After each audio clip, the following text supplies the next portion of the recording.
Então, gente, ela se reconciliou com o Papa, Maria I, restabeleceu o catolicismo na Inglaterra e se casou com o católico, super, hiper, mega católico, Filipe II, rei da Espanha, né, que também tinha a coroa do Sacro Império Romano Germânico, poderoso, Filipe II, que era super católico, que perseguia os protestantes. Então aí juntou a fome com a vontade de comer.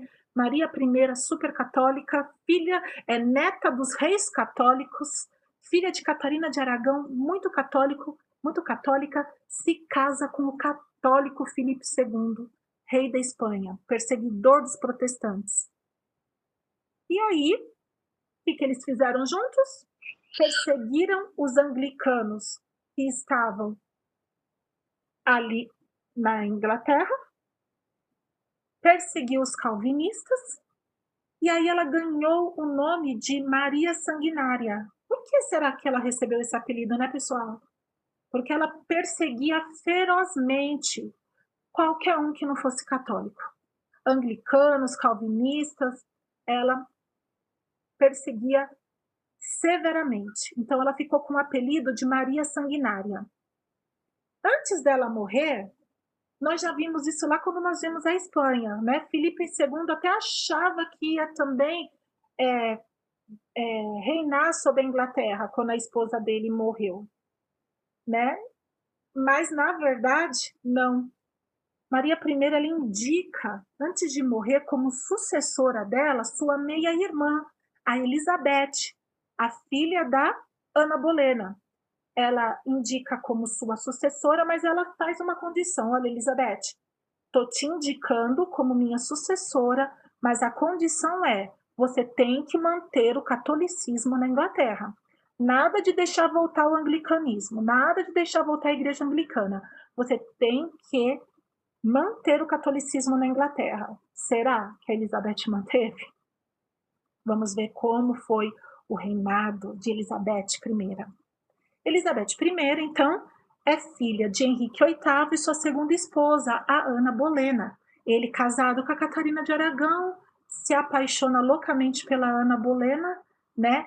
Quer de todo jeito ficar com a Ana Bolena, rompe com o Papa, cria a igreja anglicana e depois despreza a Ana Bolena também, né, gente? Mas a Elizabeth era filha de Henrique VIII e sua segunda esposa, Ana Bolena. Ela tinha só 3 anos de idade, a Elizabeth I, quando o casamento do seu pai e da sua mãe foi anulado e a mãe dela foi acusada de adultério, foi acusada de traição e foi decapitada. A Elizabeth só tinha 3 anos. E ela foi declarada como uma filha ilegítima do rei Henrique VIII.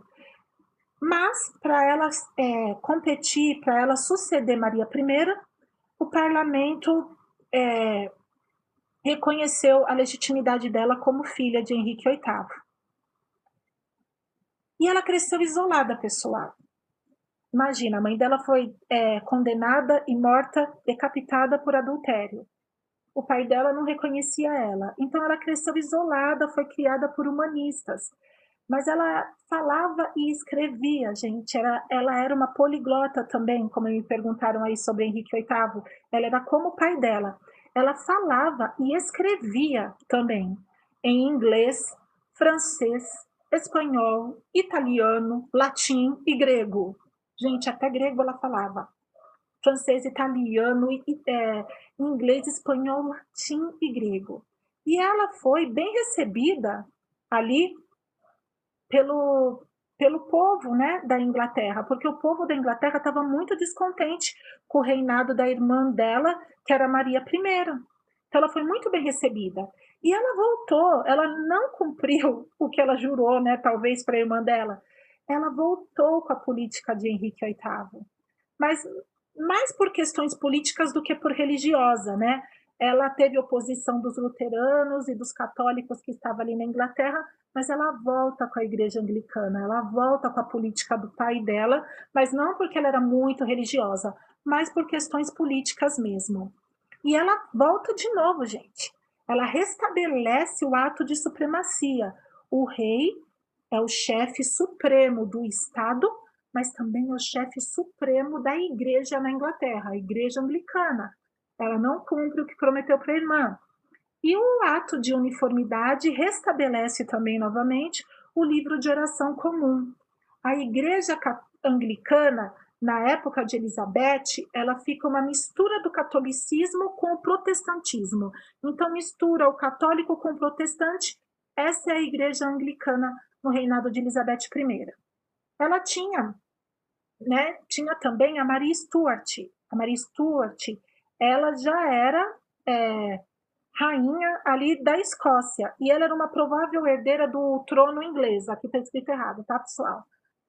Mas ela foi acusada de conspiração católica e foi decapitada. Na verdade, a Maria Stuart ameaçava o reinado de Elizabeth I. Então, ela foi acusada de conspiração católica contra a igreja anglicana e foi decapitada. Foi no reinado de Elizabeth I também que os calvinistas passaram a ser chamados de puritanos e foram perseguidos também como os católicos. Eles não eram da igreja anglicana, eles vinham de Calvino, né? Passaram a ser chamados de puritanos e foram perseguidos como os católicos. Elizabeth, ela deu ao anglicanismo os traços que ele tem até o dia de hoje, uma mistura do catolicismo com o protestantismo. No reinado de Elizabeth I também, pessoal, teve um fortalecimento do Estado na Inglaterra. A Elizabeth, ela colocou o Estado acima de tudo, né? Então, acima de tudo, ela colocou o Estado. Ela apoiou os Países Baixos em sua independência da Espanha. Nós já estudamos isso, né? A independência dos Países Baixos em relação à Espanha, e foi apoiado por Elizabeth I. E quando ela fez isso, ela motivou a guerra que teve entre a Inglaterra e a Espanha, que nós também já vimos em aulas passadas, quando a invencível armada da Espanha, que ninguém derrotava, foi derrotada pelas naves, né? Pelos navios, né? Dos britânicos, né? Estabelecendo aí o domínio dos britânicos nos mares.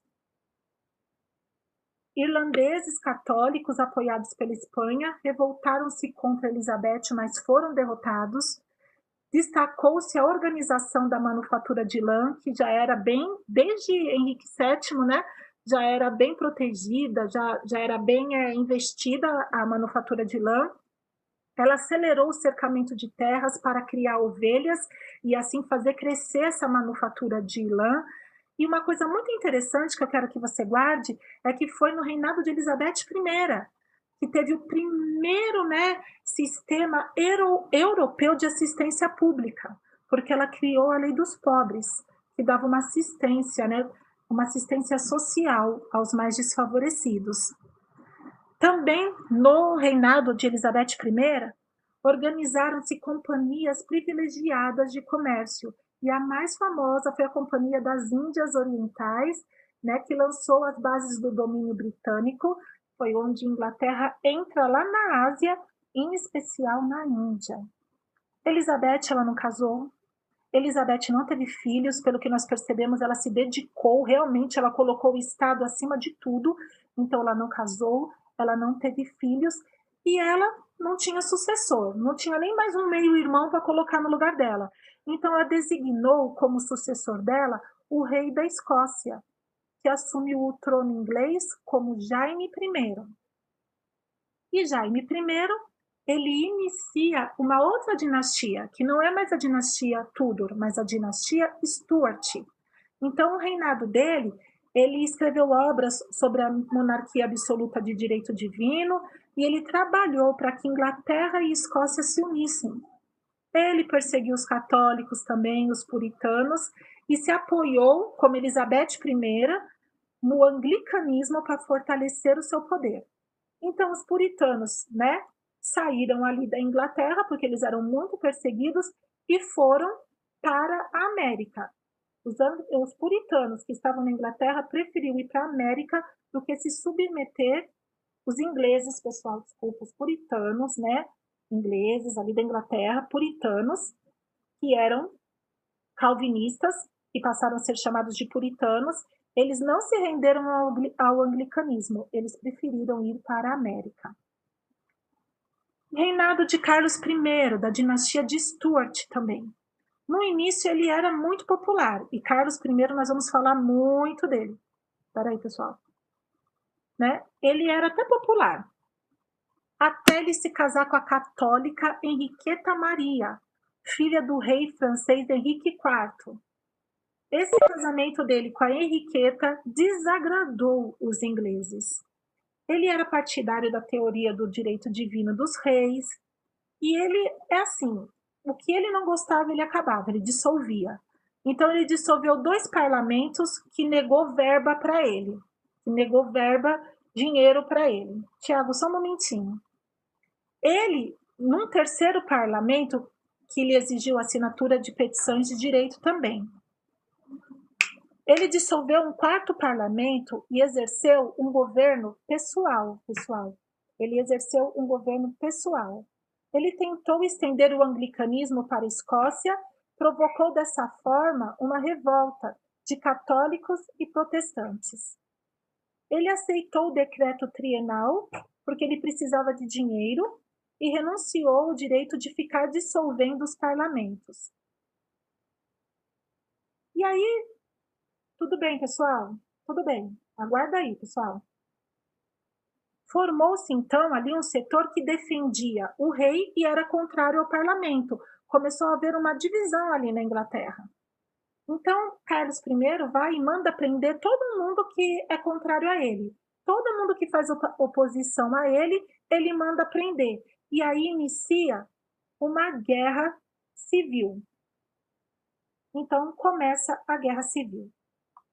Nós estamos, pessoal, na página 128, tá? Na próxima aula, nós vamos partir da página 128, que tem o tema Guerra Civil. O Silvia Betel fica mandando mensagem. Silva Betel? Mas entrou agora, né, pessoal?